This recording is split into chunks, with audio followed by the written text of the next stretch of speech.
All right. Good morning, everybody.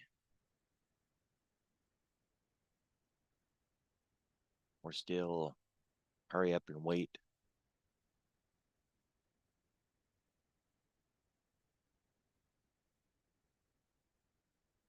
China kind of passed on any additional stimulus.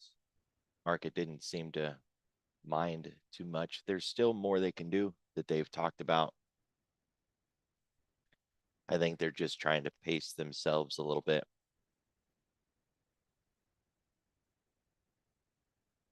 And the UK is down 1%. Keep an eye on those through the morning, see what else we're going to get data wise from them. I thought there was one more data point coming out of Europe this morning that we should be expecting.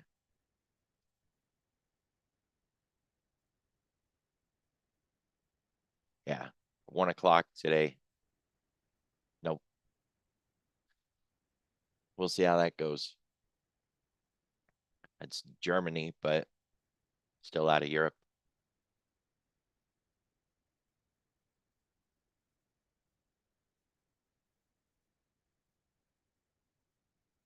So we're going to get some Fed speakers, a little bit of data, an auction today.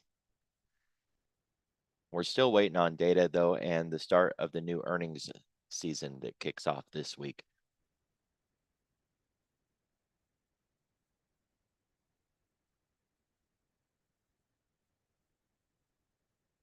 This 3-year note, it has a history of causing some trouble. The last one was March 11th, the last time we had some shenanigans from the 3-year. So it's the front end. It's not one that's really, watched all that much. It's not popular like the 10, the 2. Just watch the clock today.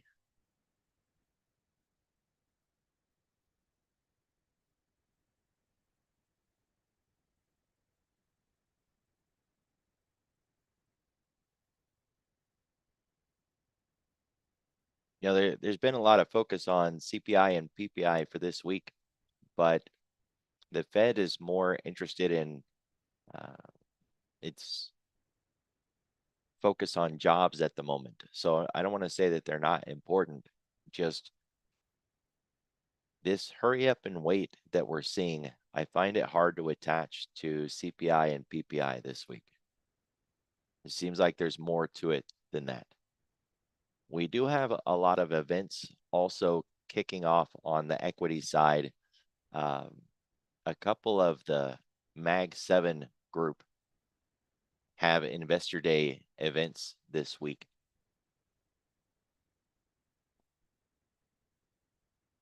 See my notes.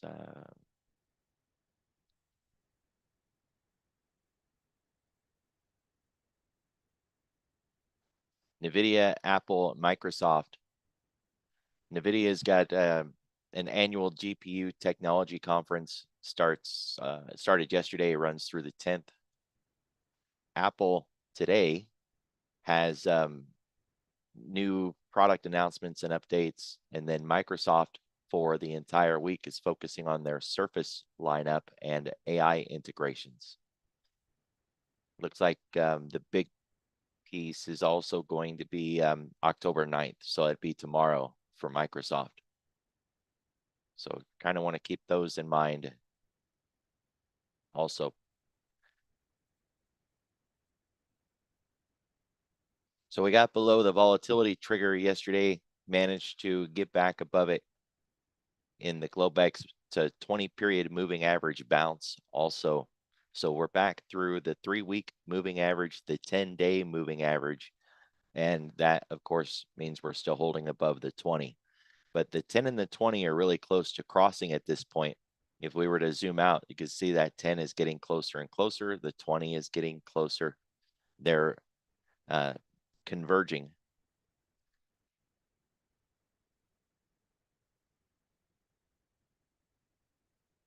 We kind of need to hold this. There's not a whole lot of different ways to say that, but we kind of need to hold this. We break that 20 with conviction, we'll take the 50 next. And the 50 is about 100 points lower. It's a round number. I'm being a little loose with it, but you kind of get the idea. It won't be pretty.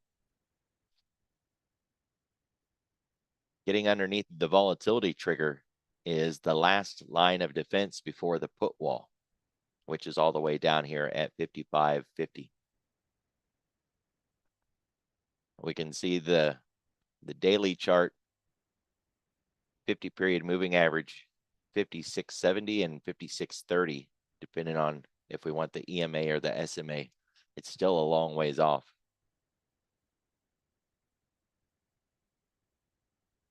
I'm not expecting that sort of move, right? The CPI and PPI, I just don't see that they're as important now as they had been. I don't think we want to take our eyes off of it. It just doesn't account for the level of trading activity that we're seeing, the volume that we're getting in the overnight, and this hurry up and wait scenario that we had. Of course, a little bit of a news sent us on the move. But that's kind of the base case argument yesterday anyways, is that we were going to hold the line unless we got some sort of news, right? So it's going to be the same thing today, hold the line. The difference is the line is a little bit wider because yesterday's range is much bigger. So kind of strip away all of the noise there. All of this is the range. And it's a huge range. So that doesn't do us much good to say, well, I think we're going to hold inside the range. You need to kind of tighten that up a little bit. One of the ways that I like to tighten it up is to focus on the regular trading hours first, put that in a zone, and our own Globex range. So when you do that, start stacking it out.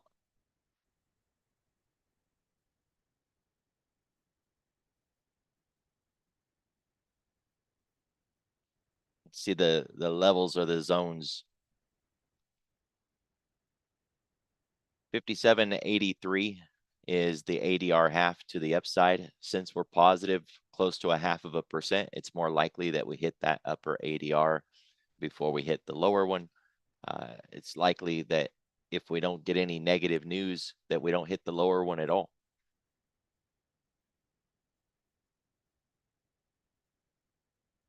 The problem at the moment is this little bit of a push. Whether or not it sustains and carries us into the regular trading session or not. If it doesn't, we're very likely going to reciprocate to VWAP, take the other side, and then we've got the ADR anyways.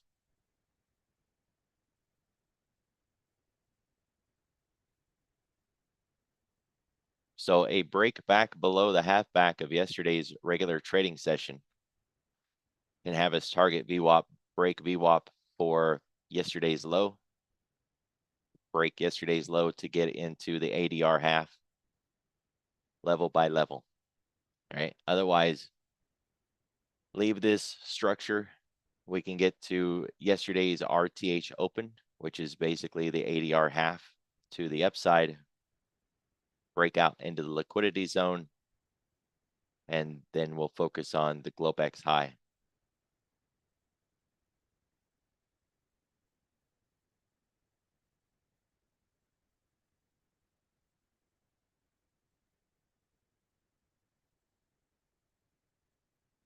Central pivot range. Today's central pivot opened below yesterday's, so that's bearish. Price opened below today's pivot. That's also considered bearish. We've crossed back above it, but we're still underneath the weekly pivot point, so we're still in a bearish bias. It's a wide channel, which implies that if we do break out, it likely doesn't stick or it doesn't grow legs. We don't continue to run. barring any news, of course.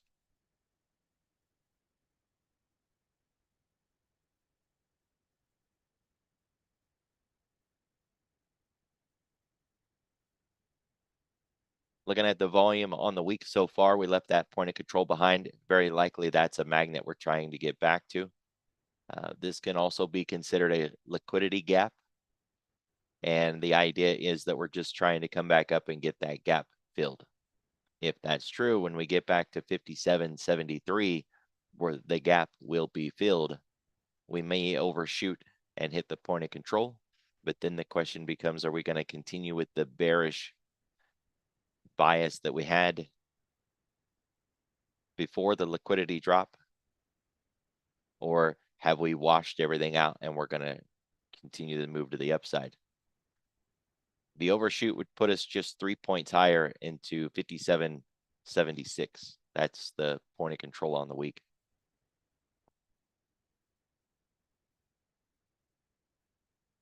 Last week's point of control did nothing for us. We cut through it like it wasn't even there. And same thing going back in the other direction. At this point, it's not offering anything of value.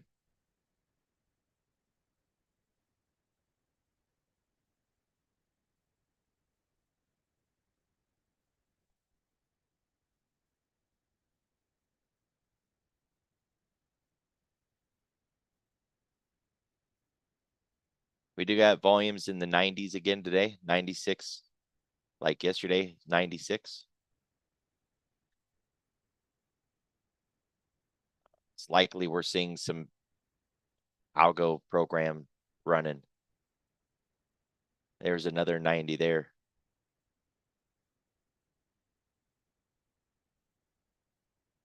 So we're not seeing any hedging.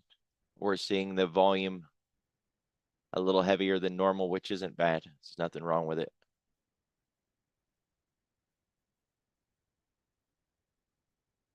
Ten-day, 30-minute volume profile. The TPO is now below price with its point of control, 57.50. Amazing how that number just keeps popping up. 57.92 cog line. Still not expecting to see this shift anytime soon. Got another couple of days at least, and then the argument's going to be, where is it going to go next? It's very likely going to just shift up just a little bit into that 5,800. That would put us up here with the point of control.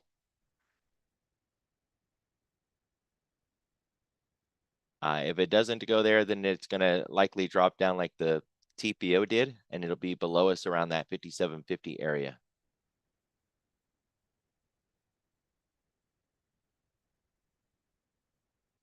Dropping it down underneath this is going to give us a little bit of structure. We'll have the 20 period, the 3-week, this 10-day point of control. We'll have the volatility trigger, the put wall. We'll have all that structure underneath this. And it's not to say that we still can't go down. Markets can do whatever they want. But it would be harder for the market to go down with those things that it has to fight through. It would take some sort of news or economic event to get us through there at that point. Got a new VPOC from yesterday.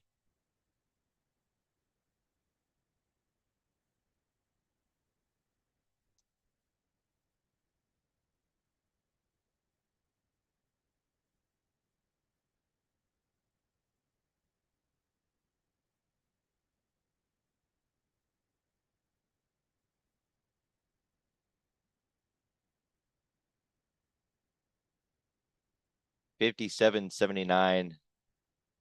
I think $57.80. Maybe it looks a little better. Yeah. So any break to the upside, we still got to worry about this.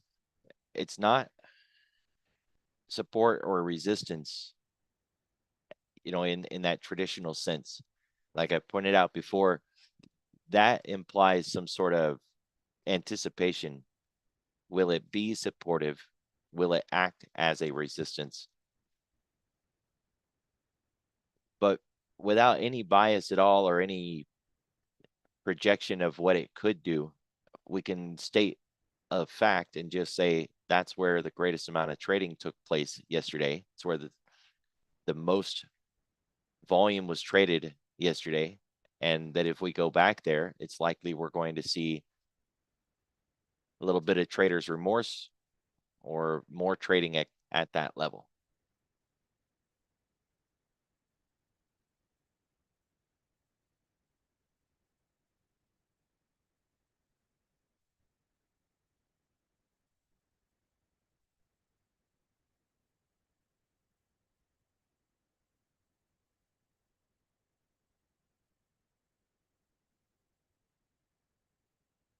Even with that move yesterday, we're still inside the box.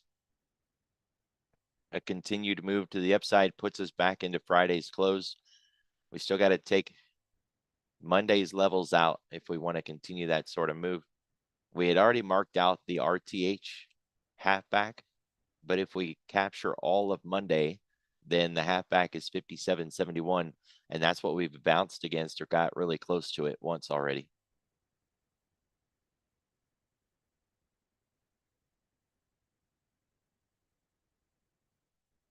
It is worth noting, if we back up to the biggest candle within our zone,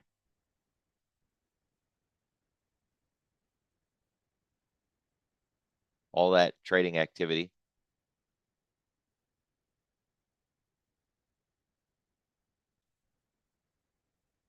we expect to see this defense continue along the bottom, and we still need to worry about whether we can get through that 58.20 level above, starting at 58.11 cog line. So it's a pretty tight range between 57.50 and 58.11, but that's what we've got to work with. We've got to get out of this zone. And so far, every time we've tried it, they just picked it right back up again or knocked it right back down.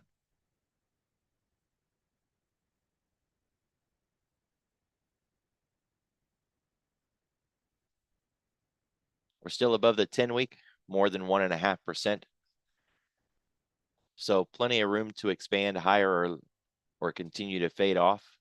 All we have to do is hold the line, and that 10 is going to come up to us either way. So it's a correction. At this point, we're just looking to answer whether it's a correction in time or a correction in price. And is it done yet?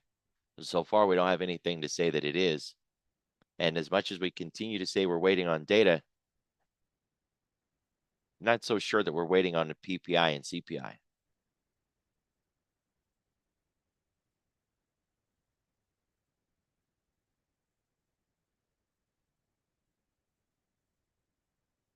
And we're still chopping back and forth around the 10-day. At this point, it's starting to be, a little more of a scenario that we could get a bit more of an expansion to the downside before we start to come back out to the upside. One of these sort of moves. Now, we don't have it yet.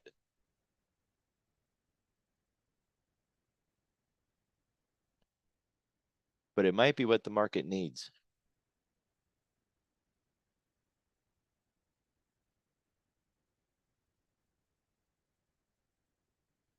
All right, China ADRs are down this morning, close to 10%. Over a 5-day period, they're still up close to 8%. Emerging markets, which is also China, is down. TAN, which is solar, metals and mining, Bitcoin, energy, uranium, pretty much a reversal of everything that had been up. The Mag 7 is up this morning. And the semiconductors technology financials aren't quite there yet, but it's getting close. So one of the things that I look at every day in the pre-market is what sectors are moving. I know this is a really loud chart here. There's a lot of information. There's a lot going on. Try to take it in bite-sized pieces. These lower three are what we call defensive sectors. We'll never get a rally in the S&P and the NASDAQ if it's these that are up. right? It would have to be some sort of options flows or news that sends us up if these are the ones that are dominating in the pre-market. On the other hand, these top three, these are risk on sectors. These are what drive or fuel a rally on one of those intraday rallies where we just keep going and going and going. The Mag 7, that can spread out into financials and consumer discretionary, but it's just tech, right? It's growth versus value. It's just that massive tech carry. So we need those if we're going to have a sustainable intraday run that is built on more than just options flows or a little bit of treasury unwind and that sort of thing. And that's what we have this morning in the pre-market. We've got financials moving in the right direction. They're not up enough yet, but they're working on it. And then we've got the Mag 7, which is consumer discretionary and tech combined, because it's got a little bit of each of those houses in it. That's what we want to see. Now, if it starts to get really good, then the rising tide will lift all boats. And that surge in the Mag 7 and consumer discretionary tech will start to lift these other sectors. And then we can get one of those broad market rallies where, 89 to 94 names out of 100 are all moving in the same direction up at this point. So we have the potential at this point for one of those kind of rally days. Now, we'll never know in advance if it's going to be one of those, right? But we've been able to call it often enough to where we can anticipate before the market even opens if it's going to be one of those days.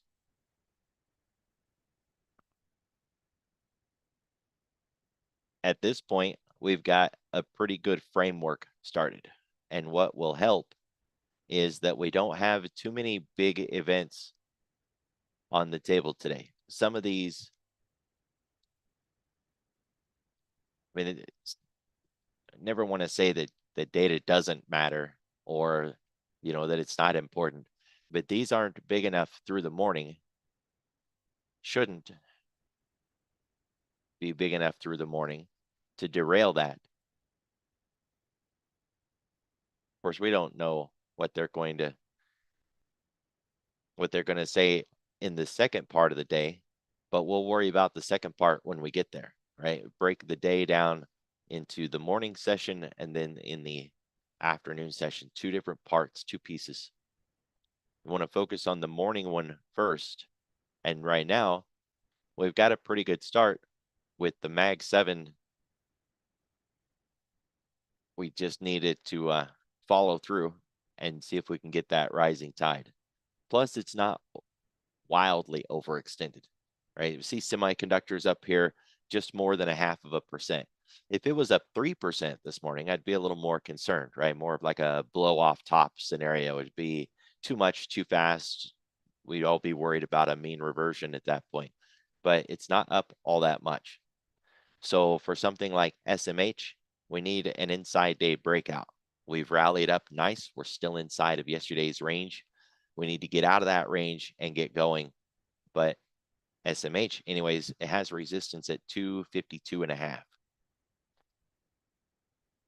See, pot stocks are up this morning, and they are a bit extended, 1.5% plus a little bit. You don't want to rally on pot stocks and utilities, right? That's that dog won't hunt. XLK, it's kind of generic, but it's tech. It'll do. We're still inside day. Got to get that inside day breakout and get that expansion started.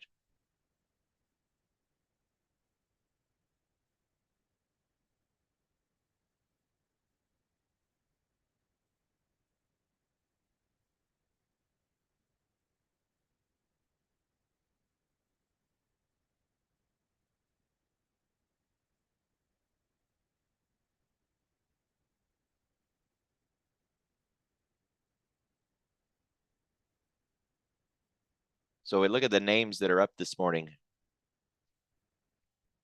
Just to make it easier, we'll just hide those for a moment so they're not in the way.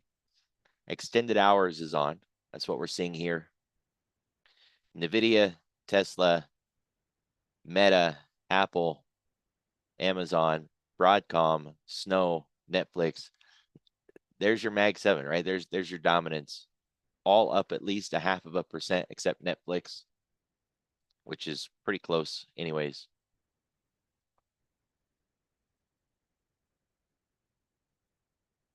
So we still need our inside day breakout. This isn't set in stone yet that we're going to get this play.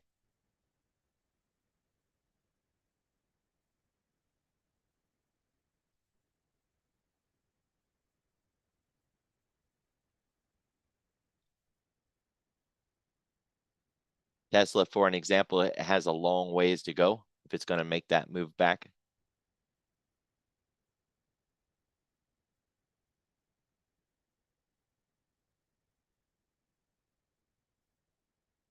But a lot of these are closer to the breakout point, like AMD already tried once. And the other side of this coin fits too.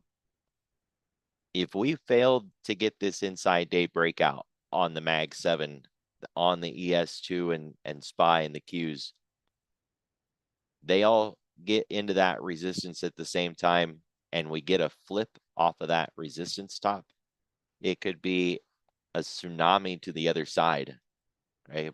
A massive wash where everybody just throws it out.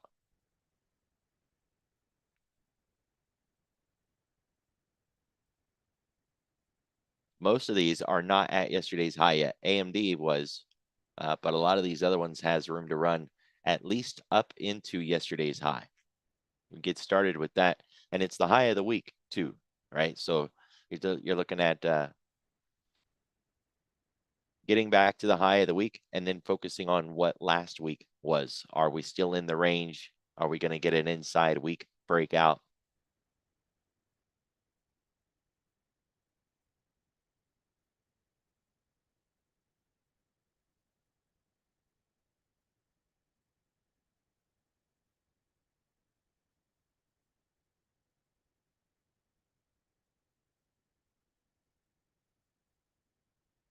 So we're looking at the S&P here, the S&P 100, and asking how many names are up at least 0.5% in the S&P 100.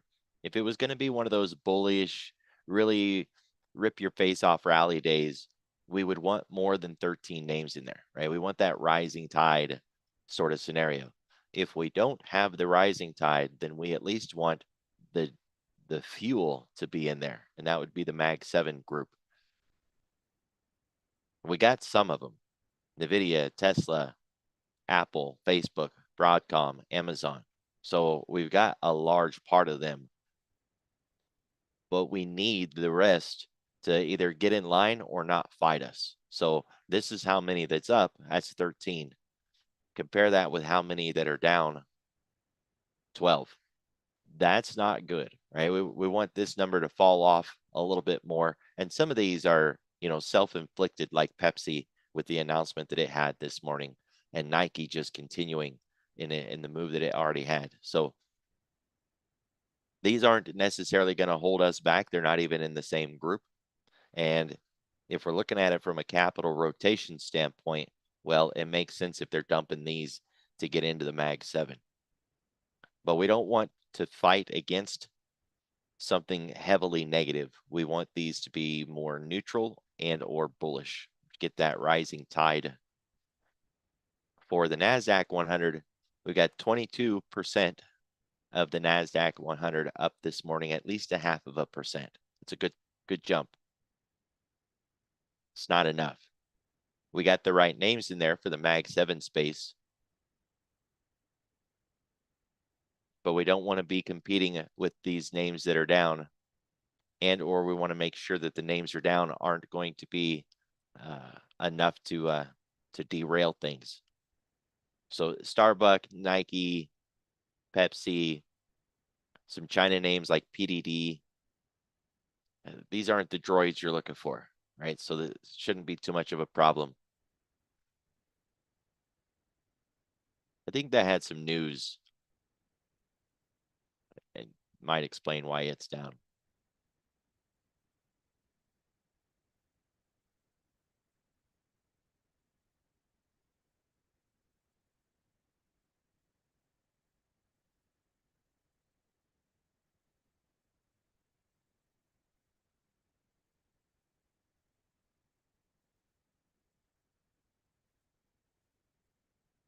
All right, you can see the Mag 7 here because of the size of the box, right? The size of this box is based on market cap, so the Mag 7 really stand out.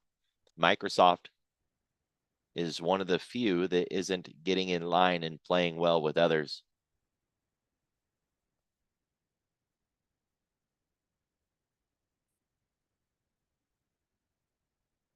So want to look for that to change, and they've got an event this week, right? Kind of, I think it all really comes to a head tomorrow, but I believe most of the week is supposed to be part of the event. So wouldn't be surprised if we see Microsoft turn it around a little bit.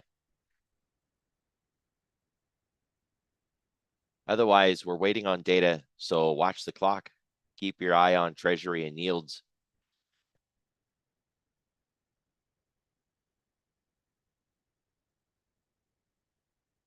We can see the carry trade getting a little bit of action this morning. The dollar heading back towards the 102 flat.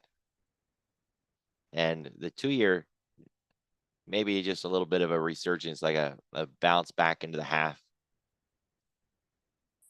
But we want to see the 2 continue to fade, the dollar fade, the ES and the carry trade continue these moves to the upside.